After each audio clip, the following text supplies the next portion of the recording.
Bonsoir et bienvenue à votre émission Témoignages d'ici et d'ailleurs. Merci de nous recevoir chez vous pour le numéro de ce jour. Et aujourd'hui, Témoignages d'ici et d'ailleurs reçoit pour vous Labakini Zougouri. C'est lui qui est là pour partager son témoignage avec nous. Bonsoir, Monsieur Zougouri. Bonsoir, Nula. Bienvenue sur notre plateau. Merci. Merci aussi d'accepter partager votre témoignage avec tous ces téléspectateurs qui nous suivent. Merci. Voilà, on prend toujours ici le soin de laisser l'invité se présenter au risque de ne pas se tromper si nous commençons. D'accord. Je suis le frère Zougouri Labakini, officier à la tour de prière depuis 2022. 2002 plutôt. Voilà. Je suis membre de Eden TBI. Voilà, et je suis à la cellule foi. Membre de la cellule foi. L'église étant donc divisée en cellules. Oui, merci. Et quand on est sur un plateau de TIA, c'est pour partager son témoignage. Oui. Donc ce soir, l'occasion vous est donnée de dire vraiment toutes ces merveilles que Dieu a faites dans votre vie. Merci, Noula. Avant de rentrer dans le vif du sujet pour le témoignage, d'abord, je voulais rendre grâce à Dieu qui a permis que je le découvre très tôt. Voilà un oncle qui enseignait en son temps, avec lequel j'ai fréquenté, là-bas que j'ai commencé à aller à l'église. Voilà, quelques temps plus tard, je suis retourné au village pour continuer les études. Et un beau jour, mon papa qui, en tout cas, m'a envoyé de faire une commission à une grande sœur qui était dans un autre quartier, mariée là-bas. Donc, je me suis fait accompagner par mes petits frères. Voilà, avec d'autres amis. Au retour, nous devrons passer devant l'église. Donc je leur ai dit que moi j'allais prier. C'était vers 19h autour. Donc de rester là m'attendre. Donc je suis rentré et j'entendais des pas. J'ai cru que c'était d'autres chrétiens qui venaient aussi pour prier chaque soir. Et à ma grande surprise, quand je me suis relevé à la fin de la prière, j'ai vu que c'était mes frères et tous, chacun était accroupi sur un banc en train de prier, soi-disant. Donc je lui ai demandé, mais qu'est-ce qui se passe? Que non, que c'est pas moi celui qui veut le Seigneur, qu'eux aussi ils veulent le Seigneur. Il dit, si tu as le cas, gloire à Dieu. C'était ma prière de tous les jours. J'étais presque le seul dans la famille. C'était pas simple le dimanche, il fallait aller faire les travaux champêtres ou d'autres choses que je ne voulais pas parce que je ne voulais pas louper mon culte. Bon, pour ce fait, en son temps, le papa n'était pas trop d'avis avec moi. J'ai été considéré comme un rebelle. Bon, j'avais été mis de côté, mais ce qui l'a intrigué m'a posé la question qui m'a donné l'autorisation et la permission d'emmener ses enfants chez les chrétiens. Parce que ce jour, ils ont dit qu'ils veulent aussi donner leur vie.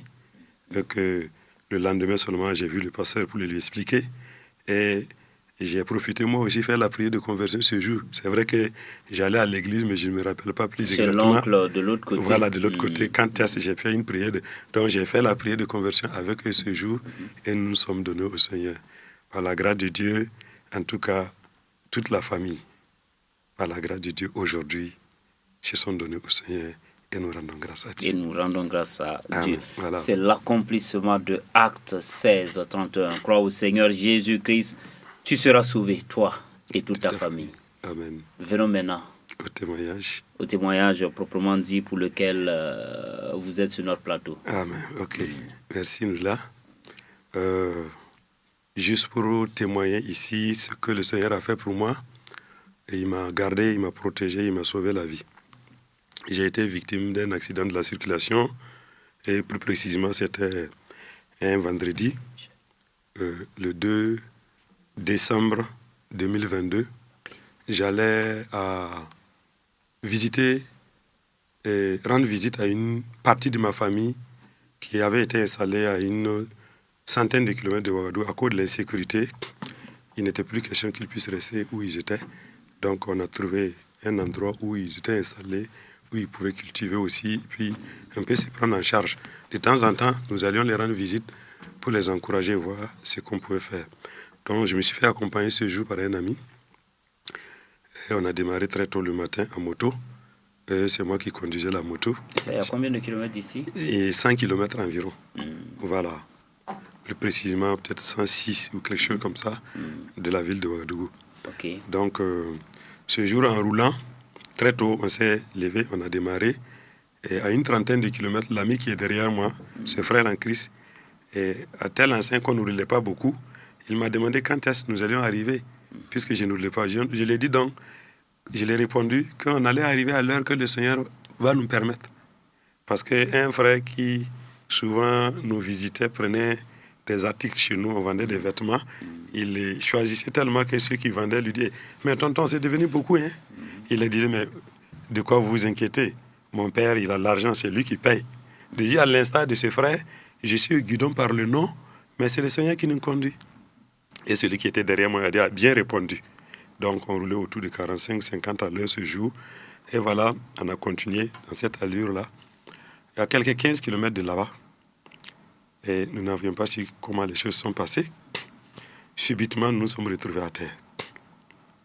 Et là, nous venons de cogner un bœuf, un troupeau qui traversait la voie. Nous n'avions pas su, ni lui ni moi, on n'a rien vu. Et le premier même avait réussi même à traverser le goudron. C'est le deuxième qu'on a cogné, c'est le troisième, je ne sais plus exactement. Nous sommes retrouvés au sol, le bœuf aussi est tombé. Et après, il s'est relevé, bon, au bord, il est resté là-bas, bon, couché. Et quand on est tombé, moi j'ai essayé de me relever, il n'y a pas moyen. Lui, il a pu s'élever, mais moi je n'ai pas pu me relever. J'ai constaté qu'en tout cas, j'avais du mal et au niveau de ma fémur droite, mon avant-bras gauche également, ainsi que la clavicule droite ont été touchés. Donc, quelques riverains qui ont entendu ce bruit, à 7 heures moins l'écart environ que l'accident a lieu, bon, sont venus nous porter secours. J'ai dû ramper un peu pour me mettre à l'abri de la voie parce qu'on était au milieu de la voie. Et il a cherché, le frère a rentré en contact avec les secouristes, l'ambulance pour venir me chercher, mais en tout cas ça ne répondait pas. Quelqu'un de bonne volonté qui passait, donc je lui ai dit que quiconque tu vas trouver qui accepterait de m'amener dans un centre de santé, puisque plus exactement on ne sait pas ce qui est là. D'un moment à l'autre ça pouvait se dégénérer. C'est vrai que sur le champ je n'ai pas perdu connaissance. J'ai rendu grâce à Dieu, j'ai eu ce courage, j'ai béni Dieu pour toutes choses parce qu'il a dû le rendre grâce à Dieu. À un moment j'ai paniqué également. Et j'ai commencé à prier, demander pardon à Dieu également. Voilà, tout ce que je pouvais dire. Ah oui, je vois. Voilà. Bon, et j'ai pu alerter quelqu'un, un de mes frères. Moi-même, j'ai appelé ça et là pour qu'on puisse nous porter secours. Et ce jeune qui est venu avec son tricycle m'a amené dans un centre de santé le plus proche, qui était à 3 km de là-bas. Donc j'ai reçu les premiers soins, on a placé des garrots pour immobiliser les membres qui étaient endommagés, et un frère qui est à quelques kilomètres de là-bas, c'est sa femme que j'ai pu joindre, qui a pris sa moto, aller dans ce centre de santé pour alerter l'ambulance, afin qu'ils viennent me porter secours, ce qui a été fait. Et finalement, j'ai été admis à Yalgado-Ouedraogo, à l'hôpital Yalgado-Ouedraogo, ce grand centre de santé. Et en tout cas, les personnes soignantes, les frères et sœurs, qui ont été alertés sont venus, en tout cas, ils m'ont pris, en tout cas, ils ont organisé, ils m'attendaient quand je suis venu, ils m'ont pris en charge. Et par la grâce de Dieu, ils ont diagnostiqué ce qui était là et ils ont dit que j'étais hors de danger. On a rendu grâce à Dieu. J'ai alerté également les parents spirituels, papa et maman Karambiri. Et maman a été la première à m'appeler pour m'encourager, dit de ne pas avoir peur. Et bon, quelques 13 jours après, on m'a immobilisé. Et ils devraient s'accorder, les médecins, pour programmer l'intervention. Voilà. Quelques 13 jours après, ils sont accordés pour prendre tous les deux membres en même temps. Voilà, la clavicule, ils ont immobilisé ça avec une ceinture, mais les deux membres avaient besoin d'être opérés. Pour être mis mettre les trucs en place avant de fermer.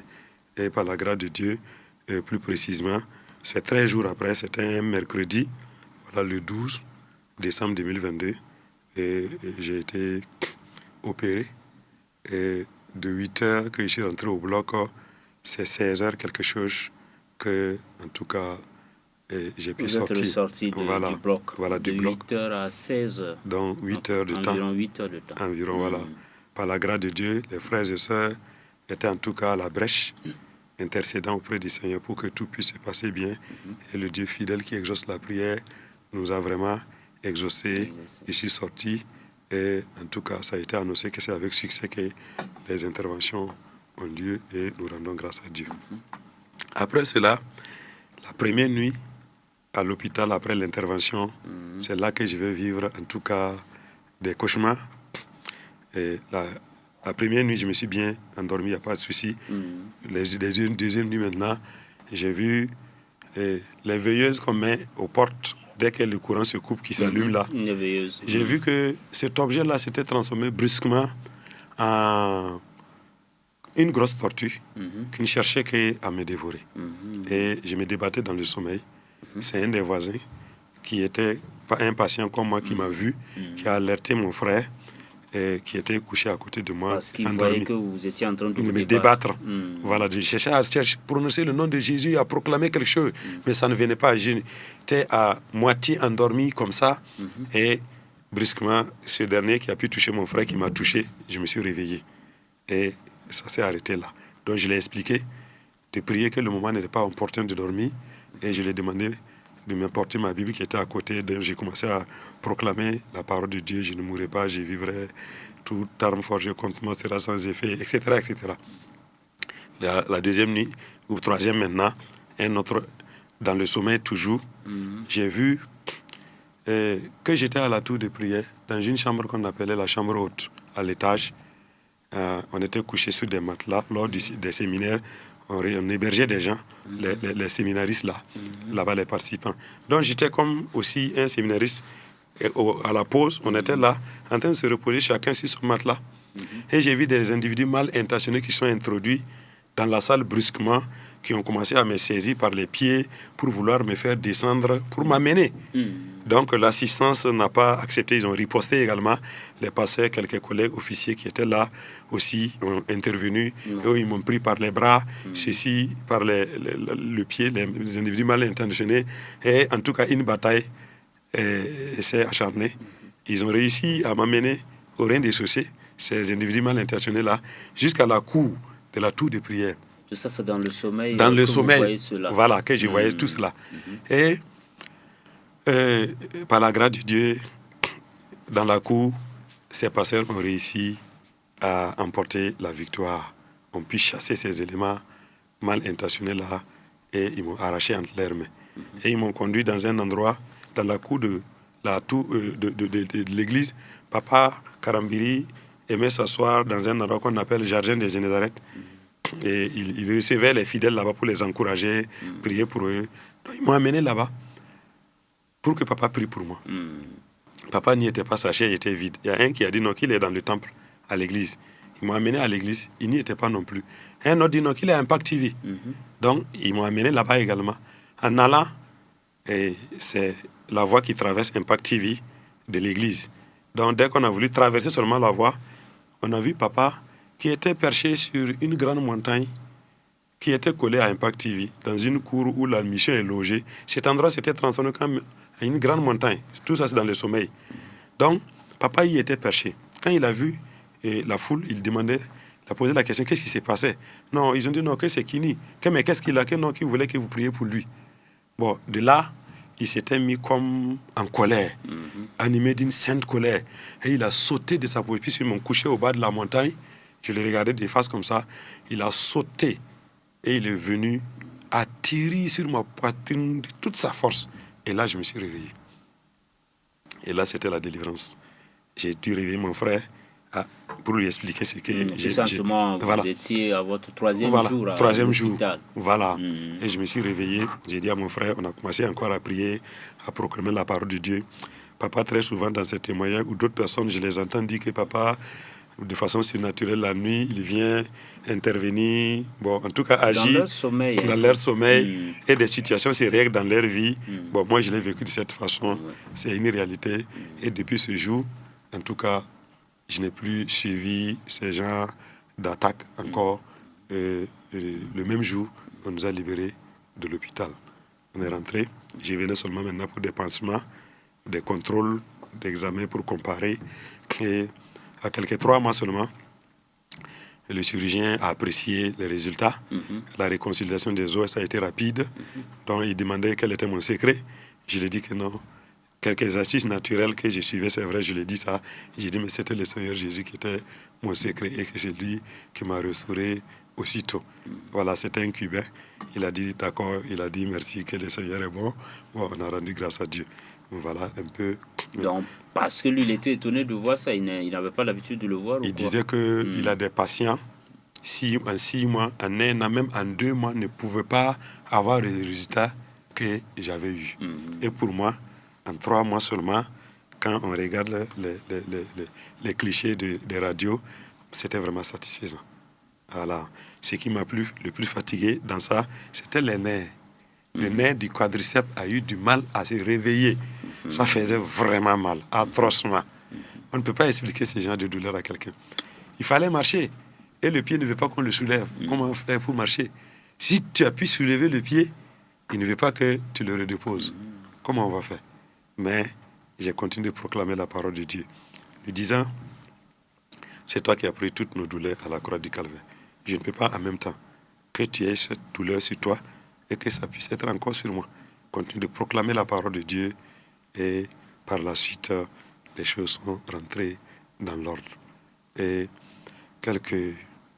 une année, 2 ans, il restait 1 mois seulement pour faire 2 ans, que, en tout cas, ils ont vu que tout était prêt. Soit peut-être 1 an, 11 mois. Voilà. Les résultats étaient bien. Et il fallait retirer les fers qui étaient dans mes membres parce qu'ils ont mis des fers. En tout cas, des objets qui n'étaient pas quand même, qui étaient quand même assez importants dans le corps humain. Voilà, donc ils ont extrait cela. Plus précisément, ça c'était le 3, c'était un mercredi 3, plutôt le 13 novembre 2024. Okay. Voilà, à peu près 2 ans.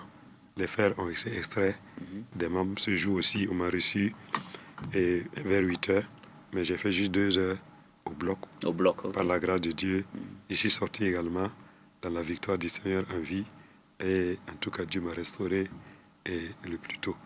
Avant cela, il y a eu beaucoup de témoignages des gens qui, un ami, un frère en Christ, sa famille, dans leur prière matinale, un petit enfant, déjà n'avait pas peut-être quelque chose de 12 ans. À la fin de la prière, il dit, papa, je reçois dans mon cœur qu'il faut prier contre un esprit de mort. Ils avaient déjà fini. Ils avaient déjà fini de prier. Donc dans leur, voilà. J'allais dire, dévotion matinale familiale. Voilà, familiale. Bon, les petits ont insisté et ils ont recommencé à prier. Réprimer l'esprit de mort.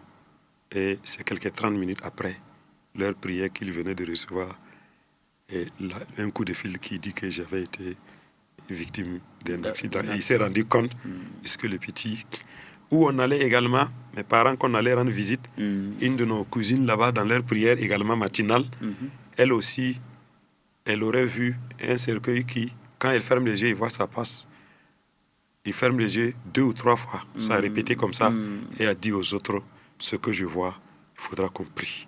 Et ils ont continué à prier jusqu'à ce qu'ils aient la paix du cœur avant d'être. Ça, c'est les témoins qui m'ont donné après. Que voilà, c'était ça, l'ennemi qui a voulu, en tout cas, finir avec moi. Mais Dieu, dans sa grâce, dans sa fidélité, qui n'a pas encore fini avec moi, qui toujours a son bon plan, qu'il veut toujours accomplir, m'a gardé la vie sauve. Et en tout cas, je suis devant vous aujourd'hui pour témoigner de la fidélité de Dieu. Il m'a secouru. Beaucoup de détails, mais succinctement, voilà ce que je peux dire. Témoigner de la fidélité de Dieu qui m'a secouru. Zougouri Lavakini qui le dit ainsi. En tout cas, nous sommes dans la joie d'écouter ce témoignage-là. Aujourd'hui, on peut le dire, vous marchez sans béquille. Oui. Donc, puisque les fers ont été extraits, donc vous êtes en train de retrouver votre marche normale, je peux le dire ainsi. Oui. Voilà, donc, Zougouri, nous sommes peut-être en train d'aller vers la fin de ce numéro. Vous avez vécu cela, vous avez un dernier mot? Oui. Parce que près de 2 ans, ça vous a pris quand même, hein, vous l'avez dit, près de 2 ans. Oui. En tout cas, je rends grâce à Dieu. Le dernier mot, j'ai appris beaucoup de choses avec le Seigneur durant tout ce temps. J'ai médité, j'ai appris à connaître mes limites, les limites de l'homme. Il faut faire confiance en Dieu en toutes choses. Il est allé au-delà de toute attente. Je bénis Dieu, les parents spirituels, mon papa et maman Karambiri. En tout cas, ont donné tout ce qui était nécessaire pour ma prise en charge. Les frères et sœurs, l'amour fraternel, je l'ai vu. Mes parents l'ont vu. L'assistance a vu l'amour fraternel en Christ qui s'est manifesté à tout point de vue du début jusqu'à la fin. Et pour tous ceux qui m'écoutent maintenant, je peux les encourager. Le Seigneur est fidèle. Dans cette épreuve, il m'a vraiment secouru. Il a dit qu'il ne permet pas qu'une épreuve qui soit au-delà de notre force puisse nous arriver. Dès que ça va arriver également, lui va ouvrir une porte de sortie. Et c'est ce que j'ai vécu. Je rends grâce à Dieu. J'encourage chacun à faire confiance davantage où vous êtes couché maintenant, en train de traverser une épreuve. Le Seigneur, il est là. Continuez de proclamer sa victoire. Faites-lui confiance davantage. En tout cas, il y a eu... le moment était serré, mais Dieu m'a donné, en tout cas, de le bénir. Il est allé au-delà, en tout cas, de mon attente à certains moments, parce que l'épreuve, souvent, c'est pas simple. Voilà, Paul dit, à un moment, il a désespéré, il ne savait même pas qu'il allait être sauvé quand ils étaient en naufrage. À un moment, c'était vraiment corsé. Mais Dieu, dans sa prière, dans sa fidélité, avec la prière des uns des autres, la complexité de l'accident. Justement, un homme de douleur habitué à la souffrance, dit le Seigneur, c'est pas une parole, à la va t'asseoir. J'ai dit, c'est toi qui as pris mes douleurs. En tout cas, je rends grâce à Dieu. Donc, j'encourage chacun, pour tous ceux qui traversent des situations difficiles, de savoir que le Seigneur, il est fidèle. Il est vraiment fidèle. Il est fidèle. Voilà. Je ne peux pas dire plus que ça. Il est fidèle. Il m'a assisté, en tout cas, au-delà de toute attente. Voilà. Pour ceux qui encore ne connaissent pas ce Seigneur, je les invite à lui faire confiance. Quelle que soit l'épreuve qui vient, il est toujours là. Il est non seulement avec nous et en nous. En tout cas, je ne regrette pas de l'avoir connu, de marcher avec lui. À un âge très jeune, hein, il faut le dire. Voilà. À tel enseigne que tous vos petits frères et moi, bon, disons toute la famille, pas seulement les petits frères ou les petites sœurs, hein, vous l'avez dit, toute la famille aujourd'hui est en Christ. Par la grâce de Dieu. Voilà. Mais M. Zougouri, aussi maintenant pour terminer, vous trouvez là aussi les bons mots pour encourager, parce qu'il y a une politique nationale sur le port du casque. Vous voyez que c'est une chose très importante, porter aussi son casque pour la circulation, parce qu'aujourd'hui au Burkina, il y a cette politique nationale pour encourager les citoyens à faire de ça une pratique quotidienne. En tout cas pour ceux qui se déplacent avec les engins à 2 roues. Justement. En tout cas, cela est salué. Pour l'accident-ci, en tout cas, c'était ma tête, c'était pas bien. Parce que le juge ne portait pas de casque. Mais celui qui était derrière moi était habitué. Il a travaillé dans des sites où c'était exigé. Lui, il était habitué. Lui, il avait son casque. Lui, il avait son casque. Il m'a même proposé de prendre. J'ai dit non, le casque m'étouffe un peu. Et puis, la sensibilité diminue chez moi. Quand les véhicules veulent me dépasser, je ne sens pas de truc, donc je ne suis pas à l'aise dans le casque. C'est une question d'habitude. C'est une question d'habitude. Non seulement il y a l'habitude, mais même si cela ne convient pas, comme c'est pour nous protéger, bon, c'est obligatoire, comme vous l'avez dit, avec le temps, on va s'y habituer. Et ça va vraiment. Donc, j'encourage que chacun puisse avoir vraiment son casque pour notre bien-être. Pour notre bien-être. Voilà. Merci. Aujourd'hui, fidèles téléspectateurs, je le rappelle, notre invité, c'était Labakini Zougouri, qui a partagé son témoignage avec nous. Et c'est avec beaucoup de plaisir que nous l'avons écouté. Zougouri, grandement merci. Merci d'avoir accepté de partager votre témoignage. Et nous rendons grâce à Dieu qui a préservé votre vie jusqu'à ce jour et qui va continuer à la préserver jusqu'à ce que vous soyez rassasiés de longs jours. Et au terme qu'il aura fixé lui-même, voilà, jusqu'au terme qu'il aura fixé lui-même. Fidèles téléspectateurs, c'était là le numéro de ce jour. Merci d'avoir été de nôtres. Nous rappelons, pour tous ceux qui sont devant leur écran, nous rappelons l'adresse mail qui s'affiche au bas de l'écran. Nous laissons également quelques numéros. Nous rappelons tous ces contacts, que ce soit l'adresse mail, que ce soit les numéros, c'est uniquement pour partager des témoignages avec nous. Point final pour aujourd'hui. Nous allons également dire Grandement merci à toute l'équipe de réalisation qui s'est mobilisée pour le numéro de ce jour. Nous vous donnons rendez-vous très prochainement pour un numéro de TIA, témoignage d'ici et d'ailleurs. D'ici là, que la paix de Christ soit avec vous. Amen.